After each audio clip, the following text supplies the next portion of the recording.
Χαίρετε κυρίες και κύριοι. Στο πλαίσιο της παρουσίασης των θεμάτων από την τηλεόραση της Θεσσαλονίκης, τη Σαλόνικα TV, σήμερα θα μιλήσουμε με έναν άνθρωπο ο οποίος έχει γράψει τη δική του και συνεχίζει να γράφει τη δική του ιστορία στο ερασιτεχνικό ποδόσφαιρο της Θεσσαλονίκης και όχι μόνο. Πασίγνωστος στους χώρους του ερασιτεχνικού ποδοσφαίρου, ο κύριος Λάκης Παπαδόπουλος. Όταν λες Ηλιούπολη, λες και Λάκης Παπαδόπουλος, αλλά και γενικά ερασιτεχνικό ποδόσφαιρο. Πάμε να τον καλησπερίσουμε. Κύριε Παπαδόπουλε, καλησπέρα. Λάκη, καλησπέρα. Ναι, καλησπέρα σας και εύχομαι καλή επιτυχία στην καινούργια συνεργασία με το Θεσσαλονίκη TV. Να είστε καλά με το Σαλόνικα TV, το οποίο θα είναι στις επάλξεις και θα ενημερώνει τους πάντες και τα πάντα. Θα είμαστε στις επάλξεις συνέχεια. Ερασιτεχνικό ποδόσφαιρο, Λάκης Παπαδόπουλος, και βέβαια το ερώτημα είναι πώς θα βλέπεις τα πράγματα σήμερα, αν έχεις μια νοσταλγία για το παρελθόν, τι ακριβώς βλέπεις? Καταρχήν να σας πω κάτι. Ναι. Περνάω μια περιπέτεια εδώ και 16 μήνες και όταν μετά από 8 μήνες βγήκα από την εντατική, η πρώτη μου επιθυμία ήταν να πάω στο γήπεδο και να δω την ομάδα μου και γενικά να δω ποδόσφαιρο. Είναι παιδική αρρώστια το ποδόσφαιρο για μένα, γιατί έπαιξα μπάλα και δεν ξέρω αν ξέρετε, έκανα το γήπεδο γιατί δεν υπήρχε στην Ηλιούπολη γήπεδο, έκανα το γήπεδο και αυτή τη στιγμή παίζουν χιλιάδες παιδιά, γιατί εκτός από την Ηλιούπολη παίζουν πάρα πολλές ομάδες. Βέβαια. Και προπόνηση κάνουν και έχουν έδρα. Και ήταν αυτό που μου έλειπε. Τώρα είμαι χαρούμενος γιατί μπορώ και πηγαίνω, παρόλα που δεν είμαι ακόμα καλά στην υγεία μου, γιατί ανεβαίνω κάθε μέρα και κάνω καθαρισμό στο Παπα-Νικολάου, με τρώει 2-3 ώρες, αλλά μπορώ και πάω στο ποδόσφαιρο και πήρα ψυχολογία. Το ποδόσφαιρο για μένα είναι η ζωή μου. Φοβερό, μπράβο, συγχαρητήρια, περαστικά, εύχομαι όλα να πάνε καλά, αλλά το θέμα είναι ότι όταν έχεις το Λάκη Παπαδόπουλο απέναντί σου, το ρωτάς τι σου λείπει από το ερασιτεχνικό ποδόσφαιρο από την παλιά εποχή, γιατί και σαν ποδοσφαιριστής και σαν προπονητής, σαν παράγοντα, έχεις περάσει πολλά. Κοιτάξτε, το ποδόσφαιρο το παλιό με το σημερινό δεν έχει καμία σχέση. Παλιά οι ποδοσφαιριστές παίζανε και για την φανέλα. Ναι. Λοιπόν, και τα γήπεδα δεν ήταν τόσο κατάλληλα. Λοιπόν, και όμως με εκείνα τα πλαστικά, με εκείνα τα γήπεδα τα οποία ήταν από χώμα, λοιπόν, έβλεπες καλύτερο ποδόσφαιρο και έβλεπες παιδιά με πάθος να αγαπάνε και να πονάνε τη φανέλα. Ακόμη σήμερα και στην Β και στη Γ αριστεχνική, πιστεύω ότι θέλουν να κάνουν οι ποδοσφαιριστές τον επαγγελματία. Πιστεύω ότι παίζουν ακόμη και για τα χρήματα, ενώ παλιά παίζανε για τη φανέλα. Αυτό το πράγμα δεν συμβαίνει. Πιστεύω ότι το ποδόσφαιρο άλλαξε. Ναι. Εξάλλου δεν βλέπετε ότι δεν βγαίνουν ποδοσφαιριστές από Β αριστεχνική, από Α αριστεχνική, λοιπόν από Α1 να πάνε να παίξουν Super League. Ναι. Αυτά δεν υπάρχουν τώρα. Δεν ξέρω αν συμφωνείτε για αυτό που λέω. Σωστό είναι αυτό. Δεν βγαίνουν από την πρώτη κατηγορία και από πιο κάτω. Δεν βγαίνουν για κάποτε παίζανε από Α τοπικό, παίζανε Α εθνική κατευθείαν. Τώρα δεν υπάρχουν αυτά. Έχω πάρα πολλά παραδείγματα. Πολλοί ποδοσφαιριστές που παίζανε Β και Γ αριστεχνική και κάνανε μεταγραφή στην Α εθνική και διέπρεψαν με μεγάλη επιτυχία. Βέβαια. Αυτά τώρα δεν συμβαίνουν. Τώρα οι ποδοσφαιριστές περισσότερο αγαπάνε το κινητό τηλέφωνο, αγαπάνε τι λεφτά θα πάρουν τέλος του μηνός, και όλοι προσπαθούν με το μάνατζερ να κάνουν μια μεταγραφή έστω και στις γειτονικές χώρες για να λύσουν το πρόβλημα το οικονομικό. Δεν νομίζω ότι αγαπάνε το ποδόσφαιρο όπως το αγαπούσαν η φουρνιά η δικιά μας. Η γνώμη μου είναι αυτή. Ναι, έχετε απόλυτο δίκιο. Απλώς το θέμα είναι ότι τώρα μπήκε και το χρήμα μέσα και έχουν αλλάξει και μπήκαν και κάποιοι παράγοντες οι οποίοι φέραν και χρήμα. Κάποτε εσείς ήσασταν ρομαντικοί και τώρα εξακολουθείτε, αλλά στην Ηλιούπολη το οργανώνεται εκεί το θέμα. Κοιτάξτε, προσπαθήσαμε και κάναμε τις ακαδημίες μας και υπάρχουν αρκετά παιδιά που παίζουν στη μεγάλη ομάδα, τα οποία προέρχονται από τις ακαδημίες και διαπρέπουν. Η Ηλιούπολη έβγαλε ποδοσφαιριστές που διέπρεψαν και σε μεγαλύτερες κατηγορίες. Έβγαλε και έναν προπονητή που ήταν και προπονητή στην Εθνική, το Θόδωρο τον Ελευθεριάδη. Παραδείγματος χάρη, τον πήρα στην Άνω Ηλιούπολη Μέσα στα λασπόνερα τον είδα μια μέρα που έπαιζε 14 χρονών. Τον πήρα, τον έβγαλα εγώ δελτίο, έπαιξε μπάλα, πήρε μεταγραφή μετά στον Ορφέα Ηλιούπολης, από τον Ορφέα πήγε στον Αστέρα Μπελοκήπων και μετά έγινε προπονητής στον ΠΑΟΚ, στον Ηρακλή, έγινε προπονητής στον Παναθηναϊκό, στον Ολυμπιακό, έβγαλε παίκτες. Έχουμε ομάδα... τέτοιες επιτυχίες και με ποδοσφαιριστές. Ναι, και εθνική ομάδα πήγε, εθνική ομάδα ήταν. Ομοσπονδιακός. Ναι, εθνική ομάδα. Ναι, ναι. Είναι γνωστό. Και στην Καλαμάτα.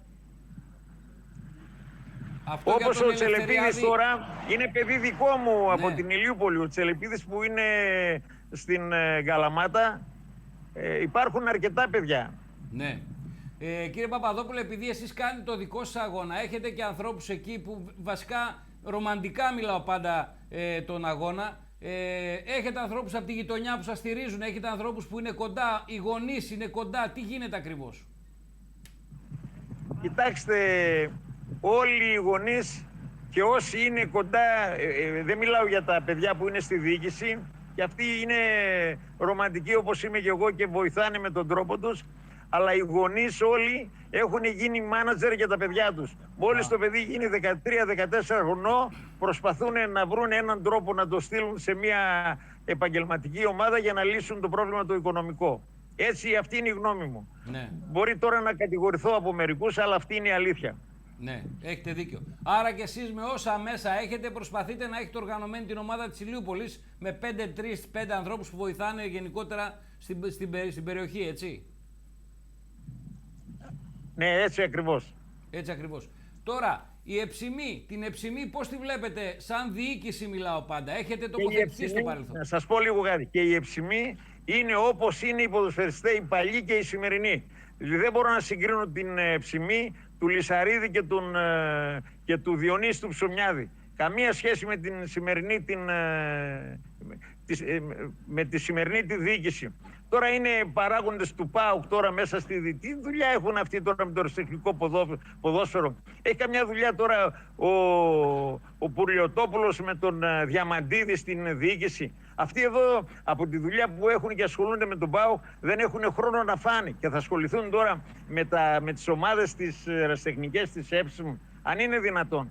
Λοιπόν, συμφωνώ ότι η διοίκηση του Διονύση του Ψωμιάδη ήταν τέλεια. Ο Λυσαρίδης, κύριος με κάπα κεφαλαίο, δεν θα το ξεχάσω. Λοιπόν, και δεν σας κρύβω, είμαι και ερωτευμένος με αυτά τα δύο άτομα. Τώρα, όσο αφορά τη σημερινή διοίκηση, προσπαθεί ο Δημητριάδης, και αυτοί όλοι που είναι εκεί πιστεύω ότι είναι για κάποιο σκοπό. Αν δείτε αυτοί που είναι στη διοίκηση, έχουν τα παιδιά τους στη διαιτησία, λοιπόν, και προσπαθούν μέσω το ότι είναι οι παράγοντες της ΕΠΣΜ να τα ανεβάσουν πιο ψηλά. Αν δείτε ότι όλοι οι παλιοί διαιτητές έχουν παιδιά που προσπαθούν να παίξουν Α και Β Super League. Ναι, λοιπόν, και πάλι μπορεί να κατηγορηθώ, αλλά αυτή είναι η αλήθεια.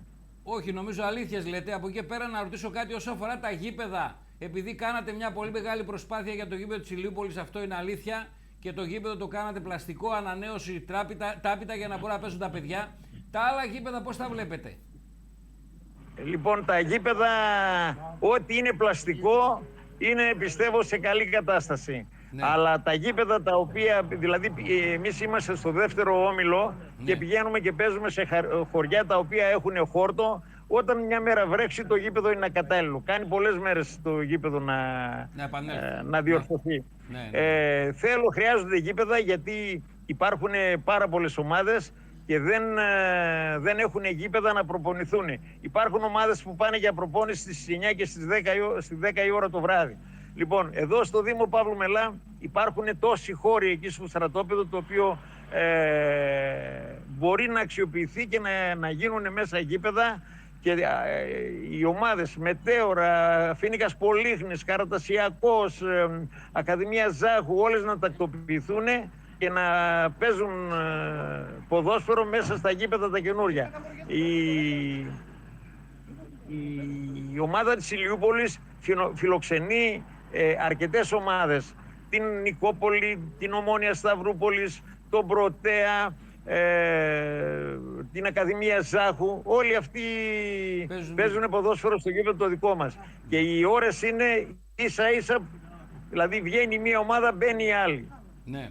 Πρέπει να γίνουν γήπεδα. Αν θέλουμε το ποδόσφαιρο να προοδεύσει, πρέπει να γίνουν γήπεδα για να μην έχουμε και τραυματισμούς, γιατί αυτά τα γήπεδα τα οποία είναι με χόρτο πολλές φορές είναι μέσα στα λασπόνερα και υπάρχουν πολλοί τραυματισμοί. Σωστά. Πρόεδρε, να σε ρωτήσω και κάτι ακόμη. Το ποδόσφαιρο το ερασιτεχνικό στη Δυτική Θεσσαλονίκη είναι διαφορετικό από την Ανατολική Θεσσαλονίκη? Κοιτάξτε, πιστεύω ότι στην Ανατολική Θεσσαλονίκη μπορεί να είναι πιο ποιοτικό και πιο τεχνικό. Η Δυτική Θεσσαλονίκη είναι πιο δυνατό το ποδόσφαιρο. Ξέρω ομάδες που παίρνουν παιχνίδια με τη δύναμή τους. Δηλαδή υπάρχουν παιδιά τα οποία έχουν περισσότερο τσαγανό από την Ανατολική Θεσσαλονίκη. Αυτή είναι η γνώμη μου. Ναι, ναι. Μάλιστα. Άρα είναι διαφορετικό, πιο ποιοτικό ανατολικά, πιο δυνατό δυτικά. Αυτό λες? Πιο δυνατό δυτικά. Και επίσης κάτι τελευταίο, παράγοντες καινούργοι βγαίνουν στο ερασιτεχνικό ποδόσφαιρο ή έχουμε μείνει με τους παλιούς?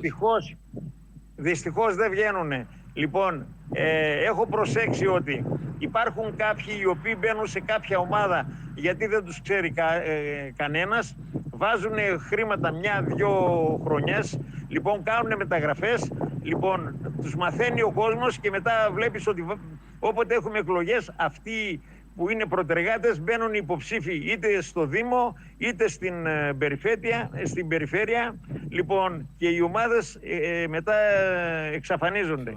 Υπάρχουν πάρα πολλοί που μπήκανε σε ομάδες και όταν φύγανε οι ομάδες διαλύθηκαν. Μάλιστα. Αν θα δείτε στο Δήμο Λαγκαδά, παραδείγματος χάρη, έχει 47 χωριά και έχει 9 ομάδες. Ναι. Δεν επιτρέπεται ο Λαγκαδάς να παίζει στη Β' Αεραστεχνική. Δεν επιτρέπεται. Δεν θέλω να πω γιατί δεν είναι και ό,τι καλύτερο, κάποιες ομάδες οι οποίες εξαφανίστηκαν από το χάρτη. Γιατί οι παράγοντες φύγανε, λοιπόν, και δεν αντικαταστάθηκαν. Ναι. Η καιρή είναι δύσκολη, υπάρχει πρόβλημα οικονομικό. Η πολιτεία δεν βοηθάει καθόλου. Λοιπόν, τάξανε 1.700 ευρώ και δίνουν 1.000 ευρώ ο κύριος Βρούτσης, λοιπόν, και εκείνα αν τυχόν σε ζητάνε 30 χαρτιά, αν κάποιο δεν το έχει το χαρτί, δηλαδή στην ώρα του, όπως η Ηλιούπολη, ήμουνα στην εντατική, καθυστέρησα 4 μέρες να συμπληρώσω τα χαρτιά, ούτε από το Δήμο πήραμε επιχορήγηση, ούτε πήραμε επιχορήγηση από το κράτος, ούτε μία δεκάρα από πουθενά. Απίστευτο. Αυτά τα χρήματα που δίνουν ίσα-ίσα πληρώνεις το λογιστή και το μητρό αυτόν που σε κάνει το μητρό. Ναι. Είναι πολύ λίγα τα χρήματα. Τίποτα. Και κάτι τελευταίο, ο Λάκης Παπαδόπουλος μέχρι πότε θα είναι μες στα γήπεδα? Θέλω να πιστεύω, αν από αυτή την περιπέτεια, και πιστεύω γιατί ο Θεός είναι μεγάλος και πιστεύω ότι με αγαπάει, όταν βγω δυνατός θα συνεχίσω, γιατί το ποδόσφαιρο είναι η ζωή μου. Όταν βγήκα, πριν πάω ακόμη στο σπίτι, πήγα στο γήπεδο της Ηλιούπολης, λοιπόν, για να δω την ομάδα μου και πήρα ψυχολογία, δεν σας κρύβω. Χάρηκα που πήγα και ανέβηκα ψυχολογικά. Απίστευτο. Άρα όλη η ζωή σου είναι το ποδόσφαιρο, από ό,τι καταλαβαίνω. Ναι, αυτό είναι αλήθεια και το ξέρουν όλοι όσοι με ζουνε. Εύχομαι να είσαι πάντα γερός και δυνατός. Ευχαριστούμε πάρα πολύ που μας μίλησες. Θα τα ξαναπούμε και από κοντά. Ευχαριστούμε πολύ. Να είστε καλά και ό,τι θέλετε είμαι δίπλα σας. Να είστε καλά, ευχαριστούμε πολύ. Ευχαριστούμε.